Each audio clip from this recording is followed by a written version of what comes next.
자, 그래서 지금부터 얘기할 건 뭐냐면, 자, 지금 우리는 수소결합도 배웠고, 쌍극자 인력도 배웠고, 분산력도 배웠는데, 자, 이 세 가지 인력 중에서 가장 강한 인력이 어떤 것 같아? 자신있게. 수소결합과 분산력과 쌍극자 인력이 있는데, 누가 가장 인력이 클까? 수소결합은 매우 강력한 분자간 인력으로서 이렇게 표현을 해놨잖아. 누가 가장 인력이 셀까? 수소결합일 거야. 애들이 이제 하도 나한테 이제 낚이다 보니까 그냥 반대로 얘기해. 자기가 알고 있는 거랑 반대로 얘기하면 정답이라고 생각을 하는 것 같아. 수소결합이 가장 세겠지, 그치? 그 다음에 두 번째는? 분산력. 자, 얘는 그냥 애초에 쌍극자가 있었던 거고, 그 다음 얘는 쌍극자가 없었던 애들이야. 근데 순간적으로 쌍극자가 생겼다가 유도된 쌍극자가 어떤 인력인 거야. 자, 다시 누가 더 셀까? 쌍극자 인력이 좀 더 클 거야. 쌍극자 인력이 두 번째가 되고, 분산력이 가장 작다라고 하면 안 돼요. 또 낫겠죠, 그죠? 근데 이게 만족되는 조건이 있어요. 자, 만족되는 조건은 뭐냐면, 이 분산력의 크기는 누가 결정하냐면 분자량이 결정을 하잖아. 그래서 분산력은 어쩔 땐 얘보다도 세고 어쩔 땐 얘보다도 세고 어쩔 땐 가장 약하기도 해요. 그래서 이러한 어떤 우선순위를 매길 수 있는 건 뭐냐면, 그래서 이 왔다 갔다 할 수 있는 그 힘, 이 분산력에 대해서는 우리가 거의 무시한 상태에서는 이 상태가 맞긴 해요. 그래서 이 분산력에 대한 어떤 영향 요인을 우리가 최소화시키려면 분자량이 비슷한 조건이 필요하다는 거야. 그래서 자, 이렇게 분자량이 비슷하다면 그렇다면 이제 우리가 얘에 대한 인력을 이제 우리가 고민하지 않겠다는 거니까, 그때는 이 수소결합을 가지고 있는 분자들 사이의 인력이 가장 끓는 점이 높다, 가장 분자간 인력이 크다라고 얘기할 수가 있는 거야. 여기까지 정리하고 예를 들어 보면 이런 내용을 얘기할 수가 있는 거야. 자, 예를 들어서 자, 우리가 암모니아가 있다고 얘기합시다. 암모니아. 자, 이게 암모니아가 있고, 얘 암모니아 사이에서 어떤 분자간 인력이 존재하고 있었겠지. 그치? 그 다음에 자, CH4 가져올게요. 자, 메테인 가스죠. 그래서 메테인 가스도 얘네들 사이에 분자간 인력이 있을 거야. 그치? 자, 이런 상태에서 얘네들의 분자간 인력이 누가 큰지를 좀 볼 건데, 그쵸? 자, 일단 먼저 좀 조건을 봐야 되는 건 뭐냐면, 이 분자들이 분자량이 좀 비슷한지 먼저 판단하겠다는 소리야. 그치? 그러면 얘가 분자량이 17, 그 다음에 얘는 분자량이 16. 거의 비슷하다고 얘기할 수가 있는 거죠. 1이나 차이 나는데 이러면 안 돼. 알겠지? 너무 삐딱한 거죠. 그래서 우리가 1 정도 차이 나는 건 거의 비슷하다고 생각한다면, 자, 이제 얘는 이제 어떤 거냐면, 얘는 극성 분자 사이의 인력인 거야. 그치? 그것도 수소결합을 할 수 있는 극성 분자 사이의 인력이야. 그런 적도 쭉 적어보는 거야. 자, 얘는 첫 번째 수소결합을 가지고 있어요. 수소결합 가지고 있고요. 두 번째는 쌍극자 인력도 가지고 있어요. 물론 이게 같이 포함된 거지만 이제부터 구분한다고 얘기했던 거고, 그 다음에 분산력도 가지고 있는 거예요. 그쵸? 자, 얘는 우리가 탄소와 수소로만 이루어져 있기 때문에 무극성 분자라고 얘기할 수 있어서, 얘는 뭐만 존재한다? 분산력만 존재한다라고 얘기할 수가 있겠네. 그치? 근데 분자량이 거의 비슷하기 때문에 얘 인력과 얘 인력은 거의 비슷하다고 얘기할 수 있는 거야. 상쇄가 되는 거지. 그러면 이 암모니아 사이의 어떤 분자간 인력은 수소결합뿐만 아니라 쌍극자 인력도 있기 때문에 얘의 끓는 점이 월등히 높을 거다라는 걸 내가 추론할 수가 있다는 소리예요. 그래서 이게 대략 끓는 점이 한 영하 33도 정도 되거든. 그래서 뭐 상온에서는 뭐 기체로 존재하지만 어쨌든 영하 33도까지만 낮추면은 액화시킬 수가 있는 거야. 자, 근데 메테인 같은 경우에는 영하 160도예요. 그러니까 이게 끓는 점이 매우 낮기 때문에 엄청난 디프리저를 가져오지 않는 이상 이게 액화시키기가 좀 만만치 않다는 거지. 그치? 끓는 점은 얘가 월등히 한 5배 정도 좀 크다라는 걸 알 수가 있는 거지. 그치? 그래서 그 이유는 분산력이 거의 미미할 때, 그때 쌍극자랑 수소결합까지 가지고 있는 암모니아가 훨씬 큰 인력을 나타낼 수 있기 때문이다 라고 얘기할 수가 있는 거야. 결론적으로 얘기하면 얘가 수소결합을 가지고 있지 않는다 하더라도, 그죠? 가지고 있지 않는 하더라도 자, 우리가 HCl 같은 애들을 보게 되면, 자, HCl. 자, HCl 같은 애들은 뭐 분자량이 얘보다는 좀 크기 때문에 뭐 정확한 비교는 안 되겠지만, 어떻게 할까 그러면 HF로 갈까요? HF로 갑시다. 아, 얘도 수소결합 하잖아. 뭐랄까? 거의 다 비슷하네. 수소결합을 하지 않는데 분자량이 거의 비슷한 조건이 있다고 해봅시다. 그쵸? 그렇게 한다 하더라도 이 수소결합이 없다 하더라도 얘는 쌍극자 인력이 있기 때문에 여기는 무극성 분자 사이 인력보다는 크다고 얘기할 수가 있는 거야. 다시 얘기해서 우리가 분자량이 비슷한 조건에서는 극성 분자 사이의 인력이, 그치? 극성 분자 사이의 인력이 무극성 분자 사이의 인력보다는 크다라는 걸 알 수가 있는 거야. 이게 이제 결론이 되는 거지. 왜냐면 어쨌든 분산력은 다 가지고 있을 건데 분자량이 비슷하다면 걔네들의 영향 요인은 우리가 무시할 수가 있는 거고, 극성 분자 사이에서는 쌍극자 인력이 반드시 존재하고 있고 얘는 존재하지 않는다는 거지. 그 다음에 얘는 특이한 극성 분자에 대해서는 수소 결합까지 가지고 있다면 끓는 점 차이가 어마어마하게 차이 난다는 것을 알 수가 있다는 거야. 첫 번째 조건이 이겁니다. 그래서 분자량이 비슷할 때는 극성 분자 사이 인력이 무극성 분자 사이 인력보다는 크다라는 걸 알 수가 있는 거야. 그 이유는 분산력을 우리가 무시할 수 있기 때문에. 다만 좀 주의해야 되는 건 뭐냐면 이 분산력이 어마어마하게 큰 경우가 있어요. 그렇죠? 예를 들어서 BR2가 있다고 합시다. BR2. BR2가 있으면 얘도 BR2끼리 어떤 분자간 인력이 있을 건데, 그러면 요 녀석이랑 지금 이 암모니아 사이의 분자간 인력을 한번 비교를 해보자는 거야. 그치? 어머나 선생님, 극성 분자 사이 인력이 얘보다 크니까 얘가 끓는 점이 높겠네? 라고 하면 안 된다는 거야. 내가 먼저 뭘 판단해야 돼? 분자량이 좀 비슷한지 먼저 판단을 해줘야 되는 거야. 그래서 얘는 분자량이 160이에요. 17이랑 160을 비교하게 되면 얘는 분산력만 존재하겠지만 이 분산력이 만만치가 않다는 거죠. 그래서 얘는 끓는 점이 이게 굉장히 59도예요. 59도. 끓는 점이 얘는 59도가 되는 거예요. 그럼 얘는 상온에서 액체로 존재해요. 그래서 실제 얘는 빨간색, 젓갈색의 어떤 액체 상태다라고 생각하면 혹시 복싱 준비해? 이거는 딱 버킹인데. 자, 어쨌든 이렇게 우리가 분산력이 어마어마하게 차이 날 때 이걸 지울 수가 없기 때문에 그때는 비교해야 되는 거야. 알겠죠? 그래서 얘는 수소 결합을 갖고 있는 녀석보다도 더 큰 분자간 인력을 가지고 있다. 그렇지? 우리가 그래서 이제 이 분자량이 비슷할 때는 그냥 뭐 관용도 넘어갈 수 있어요. 어떻게? 극성 분자 사이 인력이 무극성 분자 사이보다 인력이 크고, 극성 분자들 사이의 인력인 건데 그 중에서도 수소 결합을 하고 있는 극성 분자라면은 걔는 요 힘까지 같이 가지고 있기 때문에 더 큰 끓는 점을 갖고 있을 거다. 이렇게 판단할 수가 있는 거지. 그렇지? 좋아. 이렇게 이제 우리가 분자 인력의 크기 비교까지 정리할 수가 있는데, 자 그러면 이 분자량의 차이가 도대체 어느 정도 차이가 나야지만 이게 뒤집어질 수 있냐라는 거죠. 실제로는 모르는 거야. 이건 실제로 어떤 물질들의 끓는 점을 내가 비교를 해보고 얘가 분산력밖에 없는데 끓는 점이 높네? 그럼 이게 분산력 영향이 이 수소 결합을 이겼구나. 이렇게 생각할 수밖에 없는 거야. 그치? 그래서 너네들한테 뭐 다짜고짜 이제 물어보는 경우는 거의 분자량이 비슷한 경우에 대해서만 물어보게 돼 있고, 실제로 이런 것들이 분산이 좀 이게 구분이 어려울 때는 실제 데이터를 주고 역으로 이런 데이터가 왜 나왔는지를 물어보게 되는 거야. 그래서 대표적인 게 바로 19페이지에 있는 탐구 자료에 있는 그래프가 되는데 거기에다가는 별표를 3방 찍을게요.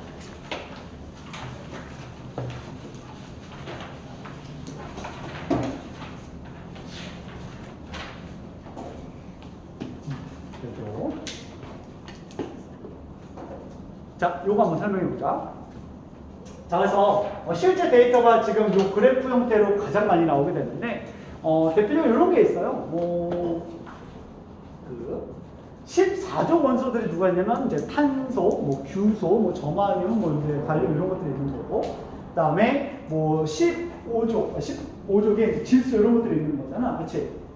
15족 이제 질소, 그 다음에 여기는 인, 그 다음에 이런 것들이 있는 거고, 그 다음에 17쪽이 FCl, BRI, 이런 이제 할로젠 원소들이 있는 거고, 16쪽에는 산소, 화학, 그 다음에 셀레늄, 텔레늄 이런 것들이 이제 존재하고 있는 거지. 그렇지? 자, 그래서 내가 두 가지에 대한 내용을 얘기할 건데, 자, 첫 번째, 17쪽 원소부터 한번 얘기해 볼게요. 자, 17조 원소들을 가지고 두 가지를 배울 거야. 하나는 뭐냐면 얘네들에 대해서 포동수 물질에 대해서 우리가 끓는 점을 비교할 거고요.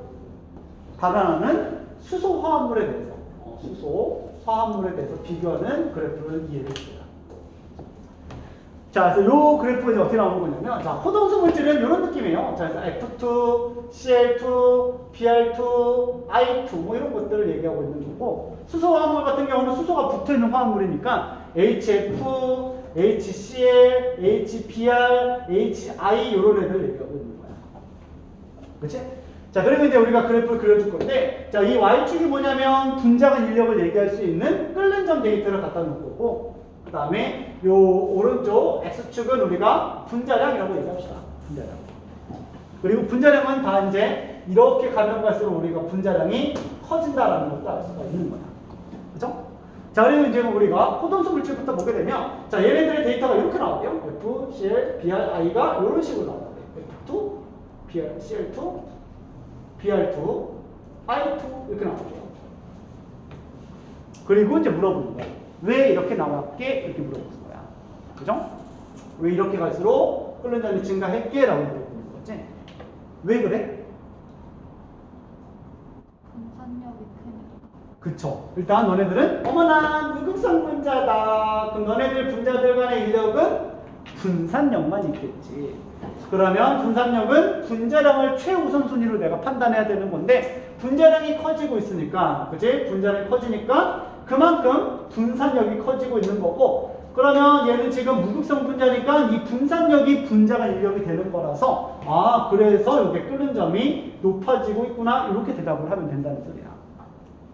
무슨 말인지 알겠죠, 얘들아? 근데 또 하나의 데이터는 이제부터 수소 화합물에 대해서 데이터가 나오게 되는 거야. 그래서 분자량에 대해서 끓는 점을 비교하고 있는데, 자, HF는 여기 있고, 그 다음에 HCl, HBr, HI 이렇게 있는 거야. 그래서 여기 HF, HCl, HBr, HI 이렇게 있는 거지. 그러면 좀 이상하잖아. 어머나 여기서 리니어하게 이렇게 경향성이 나오고 있는데 얘는 혼자 뚝 떨어져 있네? 이런 것들을 볼 수가 있는 거죠. 그리고 이제 너네들은 역으로 이게 왜 그랬을까를 해석하는 거야. 알겠죠? 자, 그러면 자, 요 리니어한 어떤 경향성, 얘네들은 지금 이렇게 지금 끓는 점이 높아지고 있는데 왜 높아질까? 분산력이 점점 커지고 있기 때문에 인력이 늘어나는. 그렇죠. 그럼 질문을 바꿀게요. 얘네들의 끓는 점이 올라가는 이유는 쌍극자 인력이 증가해서다. 맞다, 틀리다? 맞다, 틀리다? 얘네들은 다 극성 분자이기 때문에 극성 분자 사이에 존재하고 있는 쌍극자 인력이 커지기 때문에 끓는 점이 증가했다. 맞다, 틀리다? 틀리다. 그래서 아까 기억나세요? 쌍극자 인력은 뭐가 결정한다고? 구성하고 있는 원자들의 전기음속도 차이. 기억나? 그래서 내가 예를 들 때 HCl과 HBr을 예를 들었던 거 기억나세요? 그쵸? 그래서 H는 공통으로 있는데 Cl의 전기음속도가 가장 크니까 얘네들에 대한 어떤 전기음속도 차이가 가장 커. 그래서 이렇게 가면 갈수록 쌍극자 인력은 엄청 감소해요. 얘는 엄청 감소하는데 반대로 분자량은 어마어마하게 커지고 있기 때문에 분산력은 연락 커지고 있는 거야. 그리고 얘네들이 모두 이제 우리가 상호작용해서 고려된 다음에 최종적인 분자간 인력이 결정된다는 거지. 그치? 근데 결과적으로 봤을 때 끓는 점이 증가했다는 거는 분자간 인력이 커졌다는 걸 의미하고 있는 거니까 쌍극자 인력보다는 이 분산력에 대한 영향이 훨씬 더 컸나 보다라고 생각할 수 있다는 거죠. 그래서 낚을 때 항상 이렇게 물어보는 거야, 보기에서. 아, HBr의 끓는 점이 HCl보다 높았던 이유는 HBr이 좀 더 쌍극자 인력이 크기 때문이다 라고 하면은 오답 처리 딱 할 수 있어야 되는 거야. 그게 아니라 분자량에 따른 분산력 차이 때문에 그랬다 라고 얘기를 해줘야 되는 거죠. 괜찮죠? 그러면 이상하잖아. 어머나 HF는 분자량이 가장 작아서 분산력이 제일 찌질한 건데 이 찌질이가 왜 갑자기 끓는 점이 가장 높지? 수소결합을 가지고 있는 거야. 그치? 그래서 얘는 맞아요. 분산력은 정말 찌질이야. 그치? 가장 작죠? 가장 작고 그 다음에 이게 극성 분자는 다 극성 분자이기 때문에 뭐 그렇다 치지만 좀 특이하게 이렇게 떠올랐다는 거는 얘는 좀 다른 어떤 인력이 가지고 있을 거다라는 거죠. 그게 바로 수소결합을 가지고 있을 거다. 얘는 수소결합 때문에 이게 분자량이 아주 작다 하더라도 끓는 점이 특이하게 높았다라는 걸 역으로 해석할 수 있는 능력을 이뤄보게 되는 거야. 알겠지? 좋아요.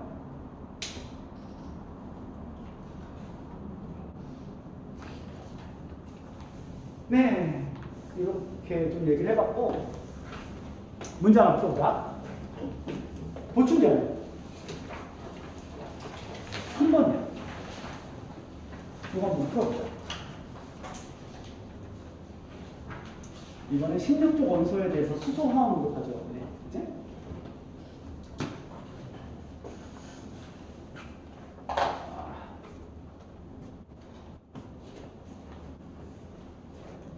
3월달부터는 실내에서도 마스크 해제가 된다고 하던데? 진짜요? 드디어 마스크 해제가 되는군요.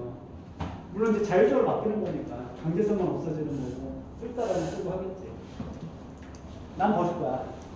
답답해 죽겠어 진짜. 나는 내 입에서 나오는 수증기 언제나 에콰이어 방출이 일어나고 있다 했었지. 진짜 답답해 죽겠네 진짜. 이게 입을 가리고 수업을 하니까 애들이 더 조는 거야. 옛날 코로나 이전보다 애들이 되게 많이 졸거든. 내 수업이 재미없어졌나?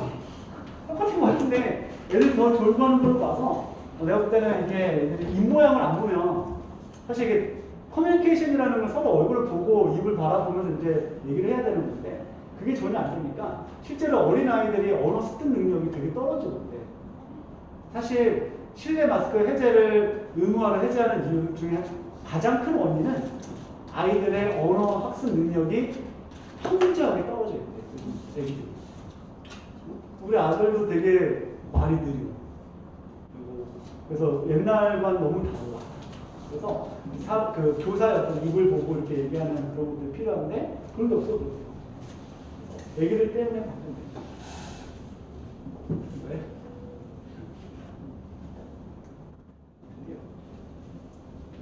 너네들의 얼굴을 볼 수가 있겠구나.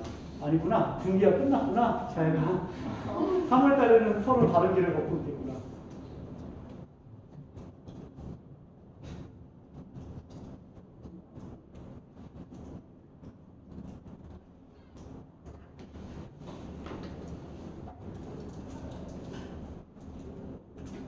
하나 또 얘기하는 거야?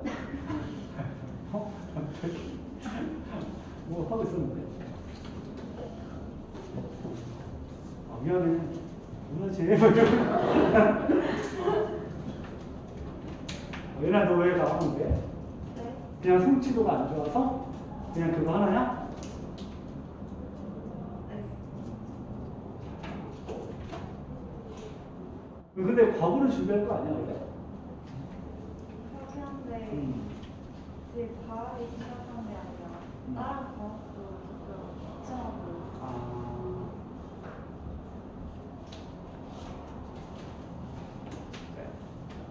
아까부터 모기 한 마리가 계속 돌아다니고 있지 않니? 모기 2마리요. 2마리야? 진짜.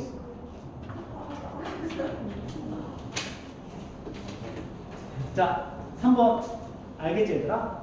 실제로 그냥 내가 설명했던 내용들을 그냥 보기에서 이렇게 나온다는 걸 좀 느껴봐야지만, 이런 것도 안 낚일 수 있어요. 자, 뭐 똑같은 경향성이고, 그 다음에 원자량이 좀 크게 나와 있기 때문에 당연히 분자량은 갈수록 커진다는 것도 알 수가 있겠죠. 자, 물은 뭐 수소결합하는 거 당연한 거고, 그 다음에 분산력은 H2S가 크다. 분자량 때문에. 그치? 그 다음에 텔레늄과 붙은 게 셀레늄보다 끓는 점이 높은 주된 이유가 쌍극자 힘이 아니라는 거. 그치? 그래서 이런 것도 내가 짚어줘야지만 안 낚일 수 있다. 그래서 디귿 틀리면 기억력 3번 되겠네요. 그죠? 이런 식으로 해결하면 됩니다. 오케이. 자, 그래서 이렇게까지 하면 지금 분자량 인력을 다 했어요. 다 했는데, 하나만 좀 얘기하고 이거를 마무리할 건데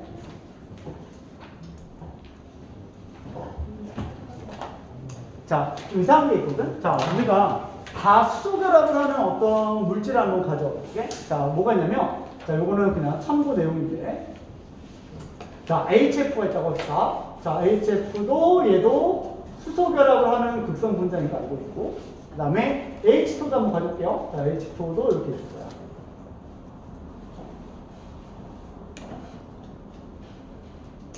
물 분자도 수소결합하고 있고, 그 다음에 암모니아 가스. 자, 얘도 이렇게 수소결합을 하는 극성 분자인 거를 알고 있을 거야. 그치? 수소결합을 다 하는 물질이 있고요. 자, 얘네들의 분자량을 비교하게 되면, 자, 분자량이 얘가 19 정도 나오고요. 그 다음에 얘가 한 18, 얘는 한 17 이렇게 나와요. 분자량은 거의 비슷하니까 분산량의 크기도 거의 비슷한 거야. 그리고 얘네들은 쌍극자예요. 그 다음에 수소결합을 다 갖고 있기 때문에 비교를 한다면 결국에 원자들 간의 어떤 전균성도 차이가 결정할 것 같다는 생각이 딱 들어. 그치? 그럼 수소는 그대로 공통으로 있는 거고, 얘는 플로린이니까 이게 전균성도가 가장 커서 얘가 끓는 점이 가장 높고 두 번째고 세 번째일 것 같다는 거지. 얘가 꼴등 많거든요. 얘가 영하 33도로 꼴등인 건 자명해요. 자명한데, 자, 이 HF의 끓는 점이 대략 얼마 정도 나오냐면 한 20도 정도예요.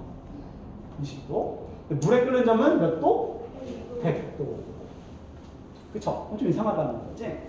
그러면 이제 항상 문제 나올 때는, 물에 끓는 점이 HF보다 높은 이유는 산소와 수소 사이의 전균성도 차이가 수소와 플로린보다 더 크기 때문이다, 이렇게 물어봐요. 맞아, 틀려? 아닌 거야. 그치? 그럼 이건 또 다른 이유가 있다는 거잖아. 그 이유는 뭐냐면, 어쨌든 간에 이 분자들을 우리가 끓는 점이라는 건 뭐냐면, 액체에서 기체가 될 때, 즉 액체에서 기체로 모두 상태 변화시킬 때, 그때 일정하게 유지되는 온도를 얘기하는 거야. 그치? 그러면 여기 있는 분자 알갱이들이 다 기체가 된다는 말은 다 알갱이 독립된 기체로 다 빠져나가는 상태를 우리는 기체가 되고 있다라고 얘기를 하는 거잖아. 그러면 이 분자 사이에 작용하고 있는 모든 인력을 다 끊어줘야지만 기체가 된다고 얘기할 수가 있는 거야.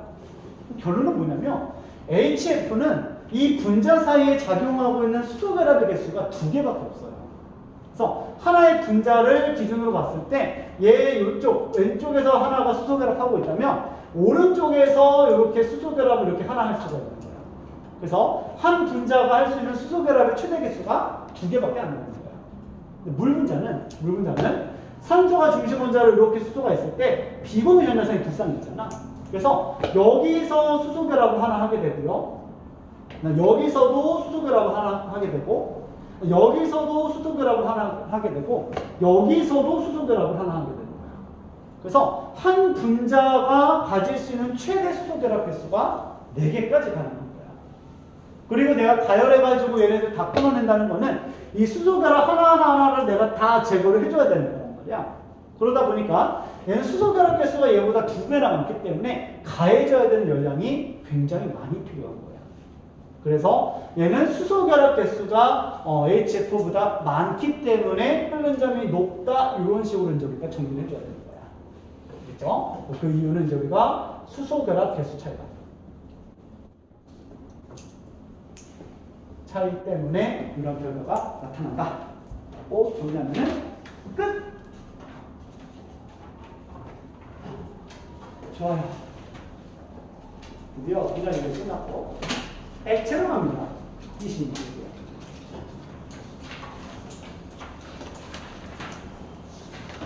우리 뒤쪽에 다 의욕이 있는 거 맞지, 얘들아? 그래. 조영아, 뭐 오늘 엄마한테 혼났어? 나한테 삐진 거 있니? 물릴 때 망했어? 원래 네가 문제구나. 응? 원래부터. 그래? 시크한 남자네? 도시남 것 같아? 왜 웃어? 되게 시크하잖아. 뭔가 좀, 난 열심히 말하고 있는데, 이게 반응을 보여주는 거는 앞에 몇 명?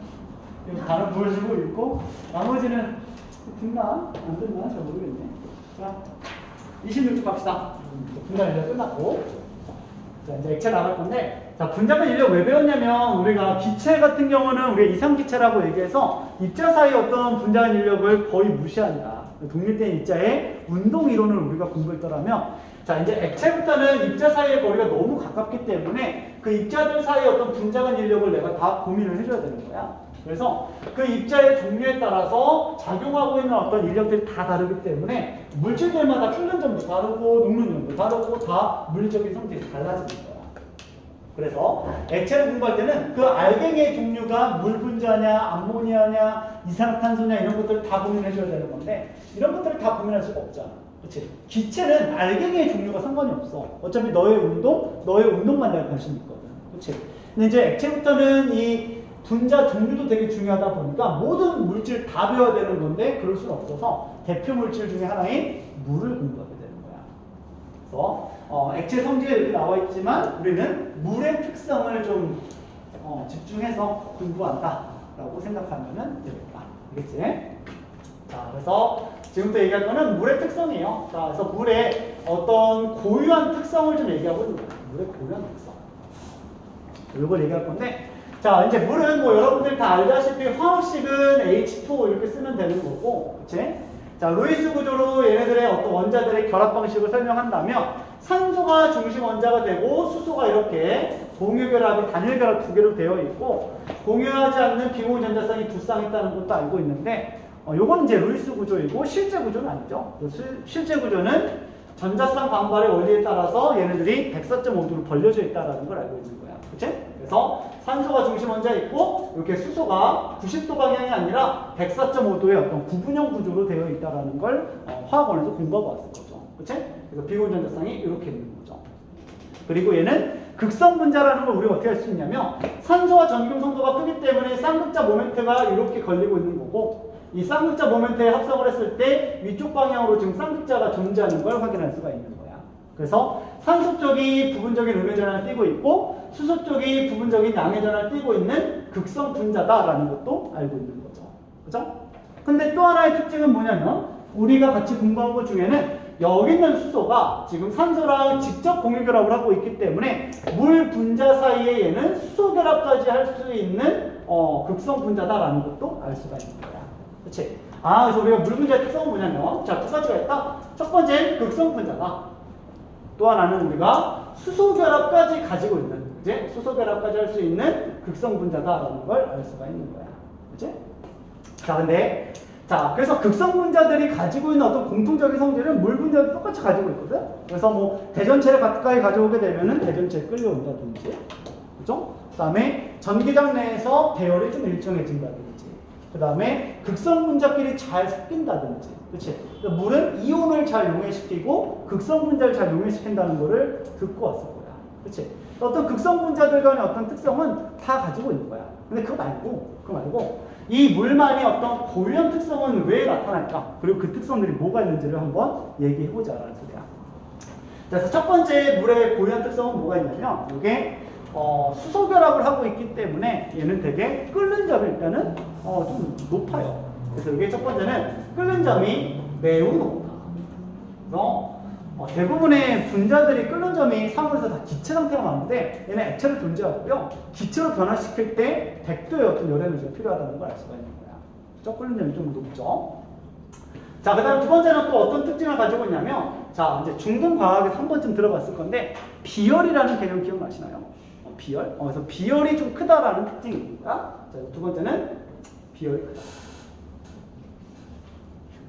비열이 크다. 그 다음에 세 번째는 자, 우리가 또 물만의 특성이 있는데 대부분의 물질은 굳혀버렸을 때, 그러니까 고체로 응고를 시켰을 때 이게 입자가 촘촘해지니까 부피가 수축하거든. 근데 이 물 같은 경우는 특이하게도 얼어붙었을 때 그 얼음의 부피가 액체 상태의 물의 부피보다 더 커지는 거야. 또 물의 독특한 성질인 거죠.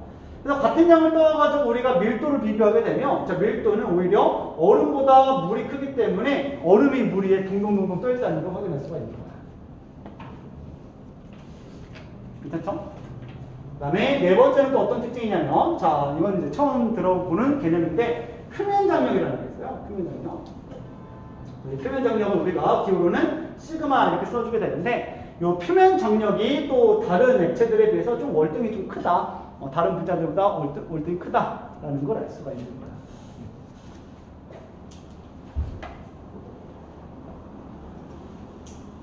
여기까지.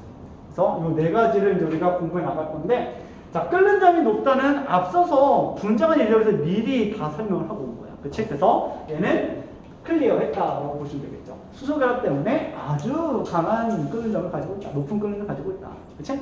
나머지는 이제부터 공부할 건데, 자, 일단 들어가기 전에 내가 요거 하나만 얘기할 건데, 자, 이 물의 이런 독특한 성질들이 왜 나타나라고 물어봤을 때는 결론은 딱 하나예요. 수소결합을 하고 있기 때문에 그렇다라고 얘기를 해줘야 되는 거야.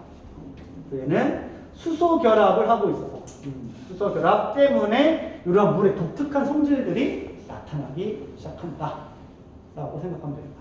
저거 시그마 어떻게 써요? 시그마 요렇게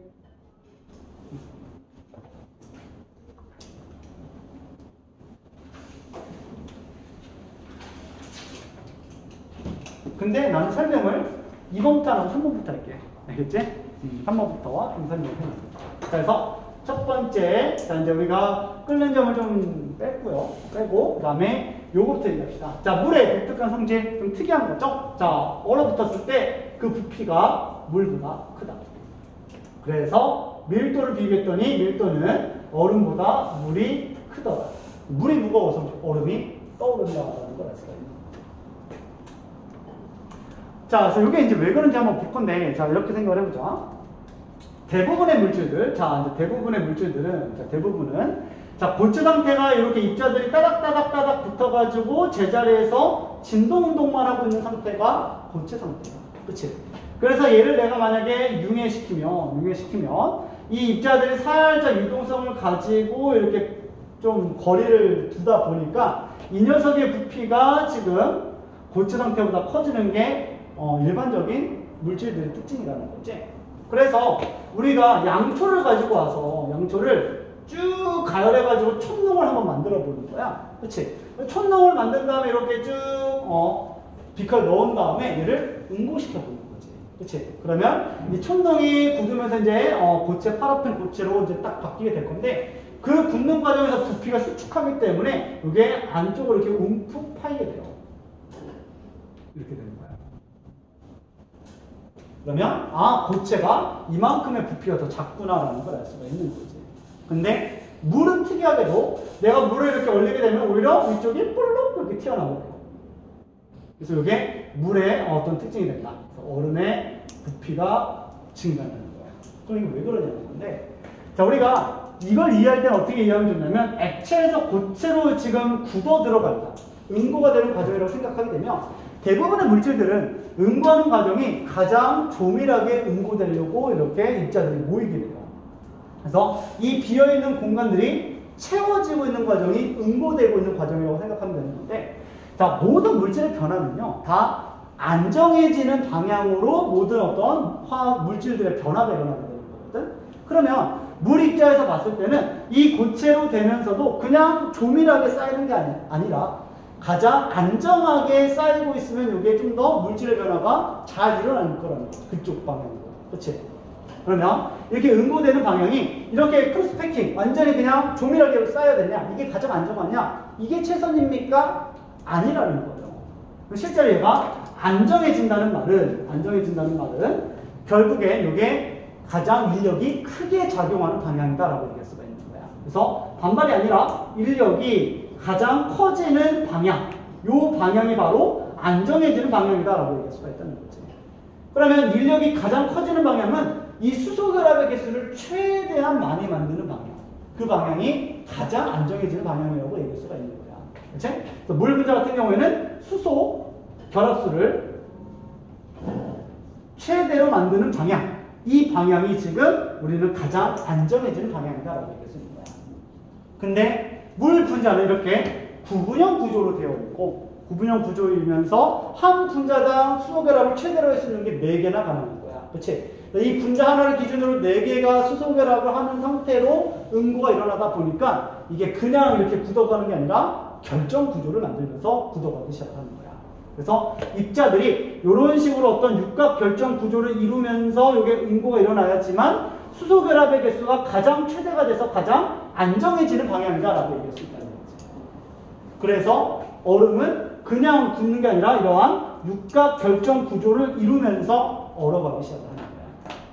그러다 보니까 이 결정 구조 때문에 안에 비어있는 공간이 생겨나거든. 이걸 이제 우리는 공극 이렇게 얘기를 해주는 거야. 공극.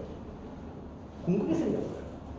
그래서 내가 오히려 얘를 역으로 온도를 가열해서 융해시켜버리게 되면 요 입자들이 비어있는 이 공간을 채우고 있는 거야. 그래서 입자들이 이 비어있는 공간을 채우면서 이렇게 융해가 일어나기 시작한다는 거지. 그래서 요 액체 상태의 부피보다는 고체 상태의 부피가 좀 더 크다는 걸 이해할 수가 있는 거야. 그래서 물은 특이하게도 자 수소 결합 때문에 그죠? 이 수소 결합 때문에 얼 때 부피가 팽창한다는 특징을 가지고 있다. 이렇게 이해할 수 있겠네요. 괜찮죠? 자, 그래서 요 내용 가지고 실제로 이제 그래프 하나가 나오게 되는데, 자, 27쪽에 탐구 자료 3일 보기가 있잖아. 별표 1000만 개. 정말 중요하고. 요 내용을 다 담고 있는 그래프라고 생각이 돼요. 자, 그래서 어떻게 한 거냐면 이런 거예요. 자, 이렇게 나는 Y축을 그냥 밀도라고 얘기하고 설명을 해 나갈 건데, 자, 요 X축은 우리가 온도라고 얘기합시다. 온도. 자, 그러면 대기압 조건, 1기압 조건에서 우리는 0도실 때 H2는 얼음과 물이 같이 공존할 수 있는 수평형 상태인 거지. 그래서 요 0도실을 기준으로, 자, 이렇게 0도실을 기준으로, 자, 얘보다 저온일 때는 여기는 얼음 구간이라고 얘기할 수가 있을 거고, 얘보다 뜨거우면 여기는 이제 물 구간이라고 얘기할 수 있는데, 0도실에서는 얼음과 물이 같이 공존할 수 있으니까 두 개의 포인트가 찍히게 되는 거야. 그치? 그래서 하나는 이렇게 밀도가 큰 거, 하나는 밀도가 조그만 거 이렇게 찍힐 수 있다는 거죠. 자, 위에 거랑 아래 것 중에 어떤 게 물이에요? 아래 거요. 위에 거죠. 왜요? 밀도니까요. 밀도는 누가 크다? 물이 크다. 괜찮아요. 고마워. 웃긴 줄 알았어. 예, 그럼요. 나도 그렇게 생각했어요. 대답을 하란 말이야. 유찬아. 알겠지? 얼마나 고마워. 내가 살아있다는 느낌을 받잖아. 나 혼자 얘기하는 느낌이야. 이 좀비들아. 자, 그럼 여기 물이고 여기 얼음이야. 그 다음에 그래프를 쭉 보면은 얼음은 0도씨 얼음보다는 영하의 얼음, 좀 더 차가워서 땡땡 얼었을 때 좀 더 밀도가 증가해요. 거의 뭐 비슷하지만 조금 증가하고요. 그 다음에 물은요, 특이하게도 이렇게 증가하다 감소해요. 이게 물의 어떤 밀도 변화 그래프가 되는 거고, 자, 결론부터 얘기하면 여기서 최고의 밀도를 갖는 이 온도가 4도씨가 되는 거야. 그리고 계속 온도가 뜨거워지면은 언젠간 여기 100도가 넘어가게 되는 순간 기체가 되는 거고, 열린 공간 속에서 기체의 부피는 거의 무한대로 펼쳐나간다라고 얘기할 수 있지. 그래서 거의 기체 밀도는 제로에 가까울 정도로 작아진다라고 얘기할 수가 있겠죠. 이제 그렇게 따지면 H2라고 하는 물질은 이 전 범위 온도 범위 내에서 가장 밀도가 큰 온도가 4도씨다라는 것도 알 수가 있는 거야. 그래서 요 4도씨가 밀도가 가장 큰 이유까지 한번 설명을 해보자. 알겠지? 자, 그래서 첫 번째 뭐부터 얘기할 거냐면은 이렇게 얘기해볼게. 얼음부터 우리가 분석해보자. 자, 얼음이 여기 0도씨 얼음이 있는데 좀 차가워지면 밀도가 좀 이렇게 증가한다는 거잖아. 그치? 이게 왜 그럴까라는 거야. 그래서 여기를 내가 1번이라고 할게. 자, 그래서 1번은 우리가 영하의 얼음이 좀 더 밀도가 커진다. 즉, 부피가 수축했다는 소리야. 그치? 그 이유는 뭐냐면, 자, 이게 온도가 좀 차가워지면, 그쵸? 온도가 좀 차가워지면, 우리가 앞에 기체에서 얘기할 때 운동 에너지가 좀 줄어든다라는 내용 기억나세요? 그쵸? 그래서 얘네들의 입자들 간의 어떤 운동 에너지가 감소하게 되는 거야. 평균 운동 에너지가 감소하게 되고, 자, 운동 에너지가 감소하면은 얘는 고체니까 진동 운동하고 있는데 이 진동의 어떤 그 운동도 점점 둔해지는 거지. 그치? 그러면 얘네들이 둔해지게 되면 이게 진동이 빠르면 빠를수록 마찰력 때문에 이게 점점 융해가 잘 일어나고 부피가 팽창하는 거란 말이야. 야, 좀 몸이 좀 이상하게 움직였네. 어쨌든 그래서 이게 운동 에너지를 감소하게 되면 그만큼 얘네들의 운동 에너지는 약해지고 인력은 증가하게 되는 거야. 자, 운동이 활발해지면 인력은 감소해요. 자, 이게 왜 그러냐면 기체로 생각하면 좀 편한데, 자, 우리가 원래 입자들은 분자간 인력이 존재하고 있잖아. 근데 기체는 요게 온도가 높으면 높을수록 기체 운동 속도가 빨라지잖아. 그래서 운동 에너지가 크면 클수록 인력은 무시할 수가 있어. 예를 들면, 자, 여기 자석이 있고요. 쇠구슬이 있다고 생각해봐. 얘네 원래 인력이 있거든. 근데 온도가 뜨겁잖아. 그럼 얘네들은 뿅 빨리 지나간단 말이야. 그러면 요 인력이 있는데도 얘는 그냥 인력이 무시되고 갈 수가 있다는 거야. 온도가 차갑지? 그러면 겔겔겔겔 거리다가 툭 들러붙는단 소리야. 그래서 온도가 차가우면 인력이 커진다 이렇게 생각하면 좀 받아들이기 쉬울 것 같아요. 그래서 얘는 온도가 낮아지고 있기 때문에 인력이 증가하게 되면 그만큼 이제 우리가 수소결합 길이가 짧아진다라고 표현을 해줘요. 그래서 수소결합 길이가 짧아진다. 자, 길이가 짧아지기 시작한다. 그 말은 얘네들이 이제부터 길이가 짧아진다는 건 전체적으로 수축하고 있다는 거잖아. 그래서 이게 바로 부피가 감소하고 있다라고 얘기할 수가 있는 거야. 그러니까 이제 밀도가 증가할 수밖에 없죠. 그죠? 이렇게 얘기했습니다. 자, 이제 두 번째는 어디냐면 여기입니다. 자, 두 번째는 갑자기 왜 얼음에서 물이 될 때 이렇게 지금 밀도가 확 증가했냐? 그 내용은 여기 있습니다. 이거죠. 그죠?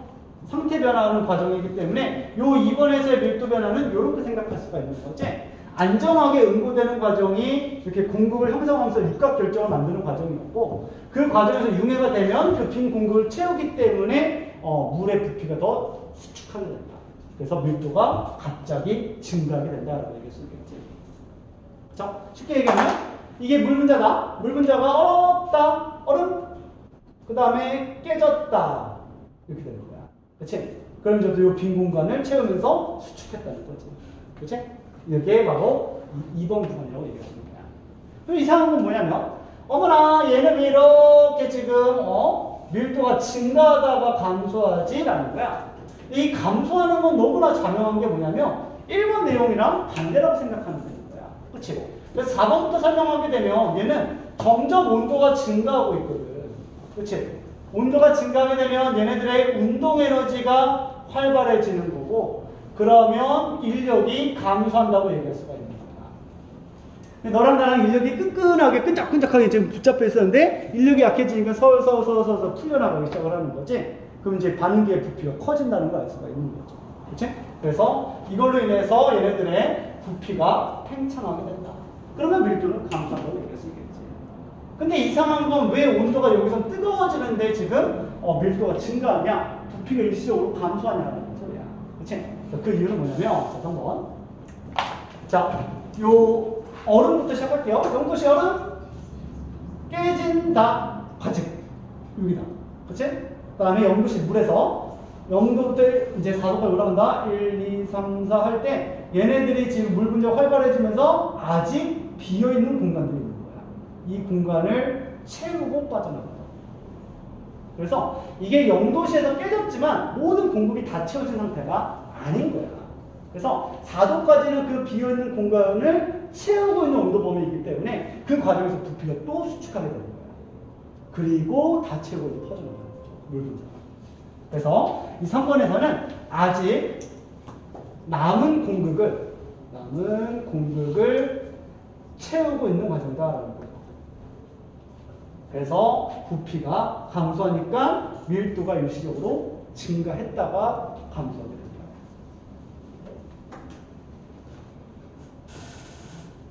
이 정도 정리할 수 있겠죠.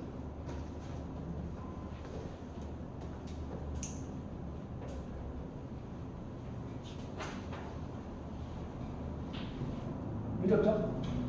자, 이 내용을 좀 정리해 주시고, 자, 두 번째는 비열 얘기 좀 해봅시다. 알겠죠? 자, 여기까지 하면 끝나.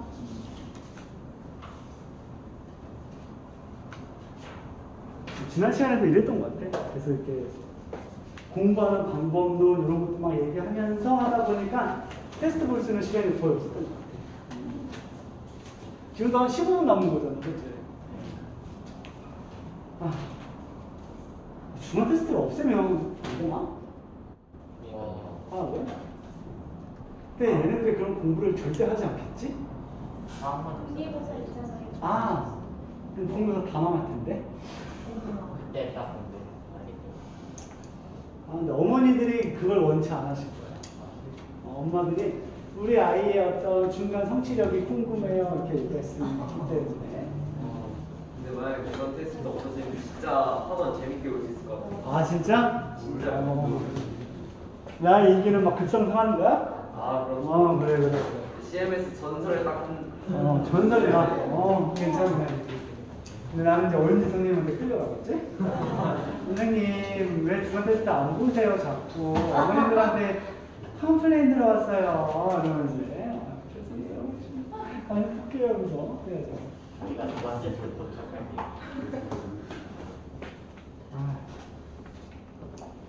자, 두 번째. 비열 좀 읽어봅시다.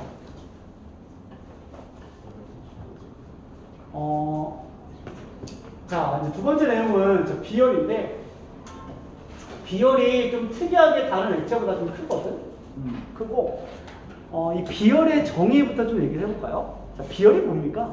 어떤 물질 1kg의 온도 1소씨를 높이기 위해 필요한 거예요. 그렇죠. 그치? 그래서 비열의 정의는 뭐냐면, 뭐 1kg도 괜찮고 1g도 괜찮고, 그냥 단위의 어떤 변화만 있는 건데, 어떤 물질 딱 준비해놓고, 그치? 이 물질 1g을, 그죠? 1g을 1도씨 올리기 위해서, 얘를 이렇게 올리기 위해서 가해져야 되는 필요 열량을 얘기하는 거야. 그래서 이때 필요한 어떤 열량, Q를 얘기한다. 단위를 보게 되면, 단위는 어쨌든 열량 Q, 에너지가 들어가기 때문에 줄의 단위를 써요. 그래서 이게 줄 퍼 그램 도시 이렇게 쓸 수 있겠지. 1g을 1도 올리기 위한 열 에너지다 라고 생각할 수 있는 거고, 아까 전에 뭐 1kg이라고 얘기하게 되면 kJ 퍼 kg 도시 이렇게 얘기하면 되는 거야. 어쨌든 kg 날릴 수가 있는 거죠. 이렇게 얘기할 수 있는 거고, 또는 뭐 중딩 과정에서는 이게 뭐 열량 이렇게 해가지고 칼로리 단위를 쓰기도 하죠. 그래서 뭐 칼로리 퍼 뭐 그램 도시 이렇게도 우리가 쓰고는 있다. 그 다음에 물은 요 칼로리 단위로 얘기했을 때는 그 값이 1이 나오게 되는 거고, 1칼로리 퍼 그램 도시 이렇게 얘기하는 거고, 줄 단위로 이제 환산을 했을 때는 이게 대략 4.18 이 정도 나오게 되는 거야. 그래서 이게 4.2줄 퍼 그램 도시다 이렇게 얘기해 주는 거고, 자 이제 좀 중딩티를 좀 벗어나서 우리는 이제 이 줄의 단위를 좀 더 많이 쓴다라는 것도 기억해 주시고, 알겠죠? 그러면 요거 하나 볼까요? 열 용량은 뭐예요?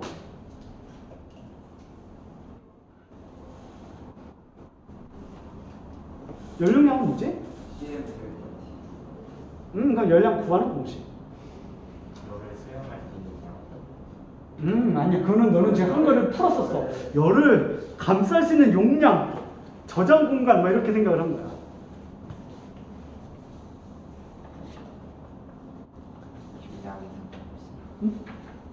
질량이 상관없이. 질량에 상관없이가 아니라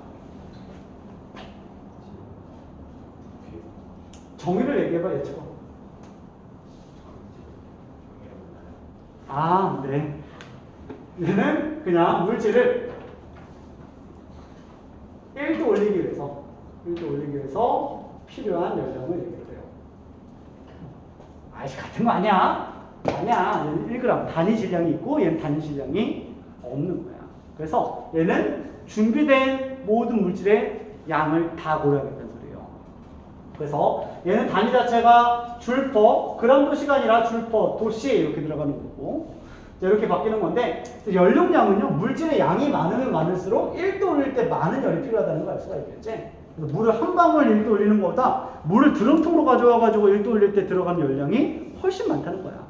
그치? 그런 개념이 연료량 개념이고, 자, 비열 개념은 뭐냐면 이게 한 방울이 있든 이게 뭐 1000g이 있든 뭐 10,000g이 있든 간에 그냥 단위 질량 1g을 1도 올리기 위해서 필요한 열량을 얘기하는 거기 때문에 얘는 물질의 양과 관련 없는 세기 성질이다 라고 표현을 해줘요. 비열은 우리가 세기 성질이라고 얘기하는 거고, 그다음에 이게 또는 뭐 고유한 성질 이렇게도 얘기를 해주죠. 물질의 고유한 성질이 밀도, 끓는 점, 그 다음에 뭐 비열 이런 것들이 있는 거야. 그래서 밀도도 물질의 고유한 성질이잖아. 단위 부피당 질량 이렇게 얘기하는 거지. 얘도 단위 질량당 에너지 이렇게 들어가는 거야. 그래서 이런 것들은 이제 우리는 물질의 고유한 성질, 세기 성질이라고 얘기하는 거고, 물질의 양이 많아지면 그만큼 비례해서 요 양도 증가하는 건 우리는 크기 성질이다라고 얘기를 해줘요. 그래서 우리가 크기 성질이다. 자, 의미는 똑같아요. 자, 이게 1도 올리기 위해서 필요한 건데 얘는 세기 성질이고, 그래서 물질의 고유한 성질이고, 얘는 그냥 물질의 종류와 상관없이, 양이 아니라 종류에 상관없이 그 양이 많으면 커질 수 있는 개념이다 라고 생각하면 되는 거야. 자, 근데 이 물의 비열이 크다는 거야. 그 물의 고유한 성질이 좀 크다는 건데, 자, 요게 다른 액체들보다 좀 크다는 건데, 그 이유는 뭐니? 라고 하면은 먼저 대답할게요. 수소 결합 때문에 그래요. 그죠? 그래서 이게 강력한 수소 결합 때문이다 라고 생각해 주면 되는 거야. 수소 결합 때문에 크다. 요거는 그냥 결론이야. 결론 얘기해주고 왜 그런지 우리가 설명해주면 되겠죠. 그죠? 자, 이제 들어가기 전에, 자, 비열이 크다는 거는 온도 올리기가 빡세다는 거야? 쉽다는 거야? 빡세다는 거야. 그치? 그래서 여기 1도 올릴 때 많은 열이 필요하다는 거기 때문에 온도 변화가 잘 일어나지 않는다라는 걸 의미하는 거죠. 자, 이게 왜 그런가 봤더니, 자, 우리는 물은 액체야. 그치? 그래서 자, 이제 내가 그려나갈 때, 얼음은 육각 결정으로 그려야 되는 게 뭐 맞지만, 내가 그냥 간단하게 이렇게 그릴게. 얼음, 그 다음에 물, 그 다음에 수증기. 이렇게 얘기합시다. 그쵸? 그리고 각각을 내가 다 같은 불꽃 세기로 가열을 해볼 거야. 알겠지? 휴, 파이어, 먹어라. 이렇게 이제 불을 지지는 거죠. 이제 같은 불꽃 세기야. 그리고 이 가열 시간이 길어진다는 거는 그만큼 비열이 크다고도 얘기할 수가 있을 것 같아요. 그쵸? 자, 일단 직관적으로 봤을 때 얼음을 좀 제외한다 하더라도, 자, 물과 수증기를 보면, 자, 같은 세기의 불꽃을 내가 이렇게 가했을 때 누가 온도 변화가 좀 심할 것 같니? 수증기 온도가 금방 올라간단 말이야. 깡통에다가 수증기 채워놓은 다음에 여기다가 불 질러버리는 거는 그 안에 깡통이 엄청 빠르게 뜨거워진다는 거야. 근데 그 응축해봤자 물이 요 정도 이제 응축되게 되면은 그 물을 비커에 떠나가지고 내가 똑같은 세기로 가열하게 되면은 온도 변화가 잘 일어나지가 않아. 그래서 실제로 이 수증기의 어떤 비열은 요 물의 비열보다 월등히 작아. 비열은 얘가 매우 크다. 그 이유는 뭐냐면, 수증기는 기체다. 그치? 그래서 이 입자 사이에 분자간 인력이 존재하냐 안 하니? 안 하는 거야. 그치? 그래서 분자간 인력이 존재하지 않기 때문에 내가 열을 가하게 되면 이 열량 Q가 다 요 입자의 어떤 온도를 올리는데 다 사용이 될 수가 있는 거야. 그래서 내가 만약에 똑같은 시간 동안 내가 100줄을 가했다고 하면은 이 100줄의 열 에너지가 요 입자의 온도를 올리는데 다 사용될 수가 있는 거야. 그러면 자, 온도가 올라가는데 사용됐다는 게 무슨 말이냐면은 요 입자의 운동 에너지에 다 사용되었다라고 얘기할 수가 있는 거야. 자, 절대 온도의 기준이 뭔데? 입자의 활발도를 가지고 만든 온도가 절대 온도란 말이야. 그치? 정지하고 있으면 0켈빈. 거기서부터 조금씩 온도가 올라가면은 이제 켈빈의 온도가 양수값으로 표현되는 거잖아. 그래서 이 운동 에너지가 기준이 돼서 만들어지는 온도가 절대 온도이기 때문에 온도를 올리는데 사용된다는 말이 운동 에너지에 다 사용되고 있다라고 생각할 수가 있는 거야. 거꾸로 얘기하면 운동 에너지에 다 사용된다는 말은 온도를 올리는데 다 사용되고 있다고도 얘기할 수가 있겠지. 그치? 이렇게 되는 거야. 자, 근데 물은 요 입자 간의 인력이 수소결합이라는 강력한 인력으로 지금 다 잡혀 있는 거야. 그치? 그럼 내가 이제 또 가하고 있는 이 열량 Q가 요 입자의 운동 에너지에만 다 사용되는 게 아니라 요 끈적끈적한 이 분자간 인력에 흡수되고 있는 거야. 그래서 이 분자간 인력과 관련된 건 이제 우리는 포텐셜 에너지다라고 얘기를 해줘요. 인력과 관련된 건 이제 우리가 포텐셜 에너지 이렇게 얘기해 주는 거고, 온도랑 관련된 거는 이제 우리가 운동 에너지다라고 생각해 주면은 좀 더 이해하기가 쉬울 거야.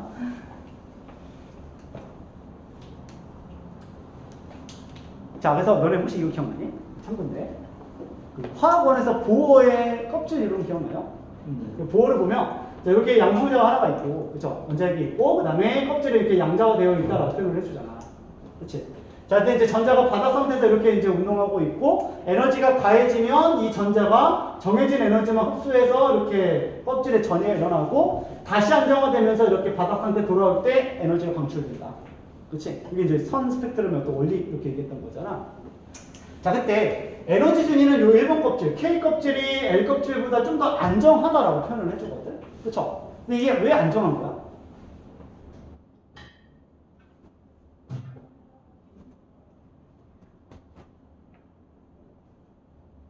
자신있게. 또 한 번 가자. 아니야? 색과의 거리가 어떻게 돼요? 멀어지고 있단 말이야. 그치? 그래서 색과의 거리가 멀어지고 있고, 그 얘네들은 에너지가 증가하는 건데, 그 에너지가 뭐냐면, 위치 에너지예요. 위치 에너지가 증가하고 있다고 얘기하는 거야. 그래서 우리가 산꼭대기 올라가게 되면은 지금 위치 에너지가 증가한다고 얘기하잖아. 왜? 중력장에서 멀어지고 있거든요. 중력이 중심에서 멀어지고 있으니까 중력과의 어떤 거리가 멀어지니까 인력이 약해지고 위치 에너지가 커진다라고 표현을 준단 말이야. 그래서 얘가 끌어당기고 있는 어떤 근원지였는데 멀어지고 있으면은 위치 에너지가 증가한다라고 표현을 해준다는 거야. 그치? 위치 에너지가 증가한다는 말은 그만큼 불안정하다라고 얘기할 수가 있겠지. 그치? 또는 위치 에너지가 증가한다는 말은 인력이 어떻게 된다? 감소한다 이렇게 표현해 준단 말이야. 그래서 어떤 상호작용, 인력과 관련된 거는 위치 에너지랑 좀 관련이 있다라고 생각해 주면 좋을 것 같아요.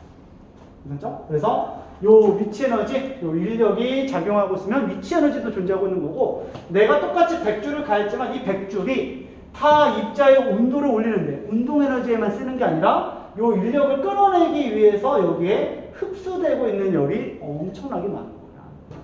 그리고 물 분자 같은 경우는 이게 수소결합으로 되어 있기 때문에 강력한 수소결합이니까 여기서 얘를 끌어내기 위해서 흡수해야 되는 열량도 매우 많겠지. 그치? 그렇기 때문에 실제로 여기 흡수되는 게 한 80줄이 흡수가 되면은 입자 온도를 올릴 때는 20줄밖에 사용이 안 되는 거야. 그럼 똑같은 시간 대비했을 때 5배의 시간을 가열해야지만 똑같이 1도가 올라갈 수가 있다는 거죠. 그래서 비열은 물이 수증기보다 더 훨씬 크다라는 거야. 이유는 강력한 수소결합 때문에. 괜찮지? 그래서 우리가 다 물 분자야. 우리가 이제 끈적끈적해가지고 다 붙여있는 거. 진흙탕 빠져있는 입자들이야.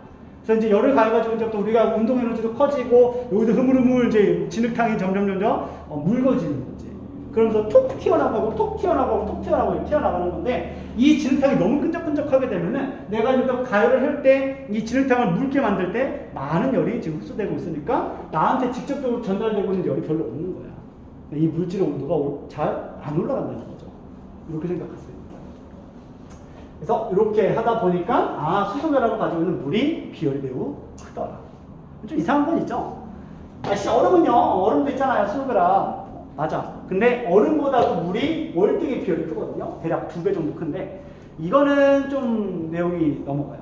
요거는 좀 몰라도 되는 건데 그냥 필기도 하지 마. 요거는 그냥 듣고 넘겨내는데, 자유도라는 게 있어요. 자유도에 따라서 결정이 돼요.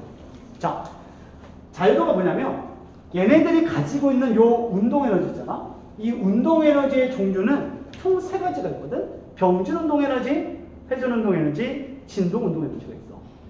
근데 그 운동 에너지의 개수가 많으면 많을수록 우리는 자유도가 많아진다라고 얘기하는 건데, 자유도가 많으면 많을수록 온도 변화는 더뎌진다라고 표현을 해줘요. 그러면 물 분자 같은 경우는 회전, 병진, 진동 다 있고 얘는 진동밖에 없어. 그럼 자유도는 얘는 하나 있고 얘는 3개 있다면 온도 변화는 얘가 더디다라고 얘기를 해줘요. 그래서 요거는 좀 인력과는 관계없지만 자유도 때문에 얼음보다는 물이 비열이 훨씬 크더라. 대략 얘가 한 4.2 정도 걸리는데 얘 한 6.1 정도 나와요. 알겠죠? 그냥 에피소드로 그냥 기억해 주시고, 어쨌든 수소결합 때문에 비열이 매우 크더라. 그래서 물의 비열이 크기 때문에 나타나는 어떤 세마스 현상 뭐 이런 것들도 가끔 물어보게 되는데, 해류풍이라고 한번 들어본 적 있니? 해류풍? 그쵸? 자, 그래서 우리가 여름철에 더우면 어디 가요? 바다 가잖아요. 그쵸? 나도 이번에 바다 한 3번 갔다 왔는데, 여름에 그냥 한 3번 갔다 왔는데 워터파크 2번 갔다 왔고 실컷 놀았는데. 자, 이제 여기 모래사장이고 여기 지금 바다라고 생각을 해보자. 그치? 여기 바다 물로 되어 있고 여기는 모래. 그치? 그 다음에 반짝반짝 태양. 그치? 비치고 있는 거야. 자, 그러면 이 바다랑 모래 중에는 누가 비열이 크다고? 바다가 크다고. 그치? 그러니까 얘 온도 변화가 잘 일어나지 않는다고요. 그치? 그래서 여름철에 태양이 쫙 비치게 되면은 이제부터 어떻게 되는 거야? 이게 모래가 엄청나게 뜨거워지는 거야. 그치? 그래서 온도가 매우 뜨거워지는 거고, 얘는 상대적으로 좀 차갑다라고 얘기할 수가 있겠지? 그러니까 뭐 바다에서 첨벙첨벙 놀고 있으면 시원한 물에서 내가 해수욕을 하고 있으니까 여름철에 놀러 가는 거야. 그러면 여기 가만히 모래 사방에 앉아가지고 선글라스 끼고서 그냥 폰 잡고 있는 사람들도 있잖아요. 그런 사람들도 시원함을 좀 느껴요. 왜냐면 얘가 온도가 뜨겁다 보니까 뜨거워진 공기는 밀도가 작아지는 거야. 그치? 그래서 밀도가 작으니까 쭉 떠오르게 되는 거고, 상대적으로 요 바다 근처가 차갑기 때문에 밀도가 커서 화강하게 되는 거야. 그러면 여기에 공기가 모이게 되고 여기가 공기가 비어버리게 때문에 여기가 고기압이 되고 여기가 저기압이 돼요. 그러면 고기압에서 저기압으로 바람이 불어나가기 시작하는 거야. 이걸 이제 우리는 바다에서 불어나가는 해풍다라고 얘기해 주는 거죠. 그러면 바닷바람이 이렇게 불어오다 보니까 그냥 이 모래사장에서 손잡고 있는 애들도 바닷바람을 계속 느낄 수가 있는 거고, 뿐만 아니라 이 바닷바람이 불어오다 보면은 바다에 있는 물 표면들이 기화가 일어나면서 다가오거든. 기화열이 흡수된 상태로 시원한 바람을 불기 시작하는 거야. 그러니까 바다에 놀러 가면은 육지에 있든 물에서 놀든 다 시원함을 느낄 수 있다는 거지. 근데 반대로 수학여행이라는 걸 코로나 세대로서 가본 적이 있니? 아니요. 없죠. 근데 나는 갔다 왔거든요, 옛날에. 그래서 바다를 가면은 동해바다 이런 데 가면은 선생님들이 이런 데 뭐라고 하냐면은 밤에 숙소에서 기어 나오지 말고 잠이나 자 이렇게 얘기를 해요. 절대로 밤바다 보러 나오지 말라고 얘기를 해주거든. 그게 다 과학적 어디가 있는 거야. 자, 이게 뭐냐면 이런 내용이죠. 자, 이제 바다가 되면 이게 태양이 아니라 달이에요. 그죠? 그러면 이제부터 하루 종일 여기가 뜨겁게 가열되고 있었기 때문에 여기는 고온이고, 얘는 비열이 작은 모래다 보니까 저온이 일어나게 되는 거야. 그치? 자, 그러면 항상 선생님들이 뭘 얘기해 주냐면은 요 바다를 보게 되면 밤에 되게 예쁘거든? 그래서 바다 쭉 끝에 보면 이제 등대가 있잖아. 등대에서 이제부터 빛이 막 비춰지게 되면은 이 바다 표면이 초롱초롱 이렇게 별빛이 흘러요. 너무 예쁘잖아요. 감성 졌잖아요. 그치? 남학생들은 그때가 기회예요. 고백할 수 있는 기회. 그치? 그래서 여학생이 이렇게, 뭐였더라? 오늘 마지막 친구가? 이름이 노력하겠어. 예나가 있었던 거야. 예나가 혼자 또 선생님 말 안 듣고 나와가지고 치마 입고 이렇게 보고 있는 거야. 근데 너무 예뻐. 그치? 초롱초롱. 그래서 감성에 젖어 있으면서 이렇게 음악을 듣고 있었던 거야. 이미 감성 폭발했죠? 그런 상황에서 유찬이가 다가와요. 유찬이가 아싸 기회다 이러면서 다가오는 거죠. 예나야 뭐해 이러면서 오는 거야. 나줬으면 싸대기 맞는 거죠. 그렇죠? 뭔데? 이러는 건데 밤에 찾아왔으니까 얘도 감성에 젖어 있고 밤에 그 아름다운 노래소리가 다 내 얘기 같다는 생각이 딱 드는 거죠. 그래서 유찬이가 여기서 뭐해? 음악 듣고 저기 보고 있어. 너무 예쁘지 않니? 이러고 있는 거죠. 그러다가 무슨 음악이야? 같이 들을래? 그래 이러면서 같이 듣는 거예요. 그러다 이제 감성 폭발하는 거죠. 그래서 얘가 이제 이때 기회라서 나 너 좋아해 이러니까 어머 몰라 나 잡아봐라 이러면서 뛰고 있는 거야. 그치? 아이 너무 빨라 이러면서 이제 쫓아가는 거죠. 거기서 이러고 있는데 갑자기 얘나가 어머나 퐁당 빠졌네. 어프 내 사랑 내가 구할게 첨벙 빠져들어가는 거죠. 그리고 이제 손을 딱 잡았어요. 그리고 나서 이제 유찬이가 충분한 수영 실력을 가지고 육지로 다가오는데 이상하다라는 거죠. 자꾸 육지가 멀어지죠. 그죠? 왜? 여기는 고온이라서 온도가 뜨거우니까 밀도가 작아서 떠오르고요. 얘는 저온이 되니까 밀도가 커져서 화강하기 시작해요. 그럼 이제부터 여기에 공기가 모이기 때문에 여기가 고기압이 되는 거고요. 여기는 저기압이 돼요. 그럼 이제부터 고기압 저기압으로 육풍이 불어나가기 시작을 하는 거야. 그러니까 육지 쪽에서 계속 바람이 불어 들어가니까 얘가 아무리 육지 쪽으로 헤엄을 치고 있어도 얘네들의 사랑은 일본에서 일어나는 거야. 일본까지 가던가 저승사자를 만나거나, 그죠? 둘 중에 하나가 되는 거죠. 그래서 이게 육풍의 원리가 된다. 라는 거죠. 그래서 물의 어떤 밀도가 크기 때문에 나타나는 현상, 해리풍 같은 것도 기억해주면, 진짜 싫어? 미안해. 이렇게 해주시면 되겠습니다. 자, 여기까지 하고요. 다음 시간에 좀 더 내용이 있어요. 그 내용을 좀 더 이어서 얘기해 봅시다. 자, 수고했어요.